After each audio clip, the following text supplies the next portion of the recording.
আসসালামু আলাইকুম guys, welcome to my channel. তো আপনারা দেখছেন লিপিকার কিচেনের রান্না। আর আমি আজ বানাবো চাউমিন। আর চাউমিন বানানোর জন্য আমি এখানে নিয়ে নিয়েছি 2 প্যাকেট চাউমিন। আর চাউমিনটা আমি মিডিয়াম সাইজের প্যাকেটে নিয়েছিলাম। তো তারপর আমি এখানে নিয়ে নিয়েছি গাজর কুচি, ক্যাপসিকাম কুচি, বাঁধাকপি কুচি আর আলু কুচি। আর এই প্লেটে আমি নিয়ে নিয়েছিলাম 3 ফালি লেবু, কাঁচা লঙ্কা কুচি আর পেঁয়াজ কুচি। তো তারপর আমি এখানে একটা পাত্রে জল গরম করার জন্য বসিয়েছিলাম। আর জলতে আমি দিয়ে দেবো স্বাদ মতো লবণ, আর এখানে দিয়ে দেবো আমি পরিমাণ মতো সাদা তেল। আর তেলটা দেওয়ার কারণে চাউমিনটা একটু ছাড়া ছাড়া হয়, তার জন্য আমি একটু তেল দিয়ে দিয়েছি। তো তারপর জলটা ফুটে এলে আমি এখানে দিয়ে দেবো চাউমিন। আর চাউমিনটা আমি 1 প্যাকেট দিয়েছি, আর 1 প্যাকেট আমি দিয়ে দিচ্ছি। দিয়ে আমি এটা যতক্ষণ হবে আর এদিকে আমি ভেজিটেবলগুলো কুক করে নেব। তো এখানে আমি পরিমাণ মতো সাদা তেল দিয়েছিলাম। আর সাদা তেল দেওয়ার পর আমি এখানে দিয়ে দিচ্ছি আলু। আর আলু যেরকমভাবে ভাজি সেরকমভাবে এখানে ভেজে নেব ভালো করে। তো আমার আলুটা দেওয়া হয়ে গেছে। আর এখানে আমি স্বাদ মতো একটু লবণ দিয়ে দেব। তো আমি আলুটা ভালো করে ভেজে নেব। আর এদিকে যখন আলুটা ভাজা হচ্ছে, আমি এদিকে দেখিয়ে দিচ্ছি চাউমিনটা কতটা পর্যায়ে এসেছে। আর আমার চাউমিনটা এখানে হয়ে গেছে। আমি চাউমিনটা নামিয়ে নেব। আর ওদিকে আমার আলুটা ভাজা হয়ে গেছিলো, তার জন্য আমি এখানে নিয়ে নিয়েছি বাঁধাকপি, যেটা আমি কুচি করে রেখেছিলাম সেটা আমি দিয়ে দিচ্ছি ভাজার জন্য। আর বাঁধাকপি যখন অর্ধেক হয়ে আসবে না, তখন এখানে আমরা দিয়ে দেবো গাজর কুচি। আমি স্বাদ মতো লবণ দিয়ে দিয়েছিলাম।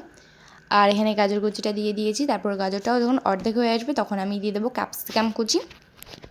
আর ক্যাপসিকামটা দিয়ে আমি ভালো করে নেড়েচেড়ে ভেজে নেবো। আর যতক্ষণ ওদিকে ভাজা হচ্ছে আমি এদিকে দেখিয়ে দিচ্ছি নুডলসটা এখানে নামিয়ে রেখেছিলাম। আমি তেল মিশিয়ে নিয়েছি যাতে এখানে নুডলসটা না জড়িয়ে যায়। আবারও আমি মিশিয়ে নিয়েছিলাম তেল, আগেও দিয়েছিলাম আমি তেল। আর এখানে দেখিয়ে দিচ্ছি কম পর্যায়ে আসলে আপনারা নামাবেন, আমি হাত দিয়ে দেখিয়ে দিয়েছি। আর এখানে আমার সবজিগুলো ভাজা হয়ে গেছে। এখানে আমি আলুটা একবার মিশিয়ে নিয়ে আর একবার ভেজে নিয়েছিলাম। তো তারপর আমি এখানে দিয়ে দিচ্ছি পরিমাণ মতো সাদা তেল। আর এখানে আমি দিয়ে দিচ্ছি ডিম। আর আমি এখানে ডিম 3টে ইউজ করেছিলাম। আর আমার নুডলস হিসেবে আমি 3টে ডিম নিয়েছি, আপনাদের হিসেবে আপনারা নিয়ে নেবেন।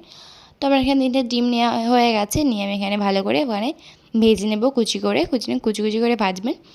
তো তারপরে এখানে আমি ভেজে নিচ্ছি। আর ডিমটা ভালো করে ভাজবেন। আর ডিমটা ভাজা হয়ে গেলে আমি এখানে দিয়ে দেবো চাউমিনগুলো, যেটা আগে থেকে সিদ্ধ করা ছিল। আর সেটা আমি দিয়ে ভালো করে এখানে নেড়ে চেড়ে নেব। আর নিয়ে আমি এখানেও স্বাদ মতো অল্প করে নুন দিয়ে দেবো। তো তারপর আমি এখানে দিয়ে দেবো ভিনিগার। তো ভিনিগারটা আমি আমার পরিমাণ মতোই দেবো, আপনারা আপনাদের পরিমাণ মতো দিয়ে দেবেন। আমি এখানে দিয়ে দিচ্ছি ভিনিগার। তারপর এখানে দিয়ে দেবো আমি সয়া সস। আর সয়া সসটা মিশিয়ে সব মশলাই আমি আমার পরিমাণ মতো দিয়েছি, আপনারা আপনাদের মতো দিয়ে দেবেন। আর সয়া সস দেওয়ার পর আমি এখানে দিয়েছি গোলমরিচের গুঁড়ো, এটাও পরিমাণ মতো দিয়ে দিয়েছিলাম। তারপর এখানে দিয়েছিলাম কিষান সস। আর কিষান সসটা দেওয়ার পর আমি এখানে ভেজে রাখা ভেজিটেবলগুলো দিয়ে দিচ্ছি। আর দিয়ে এখানে ভালো করে আমি নেড়ে চেড়ে নেব,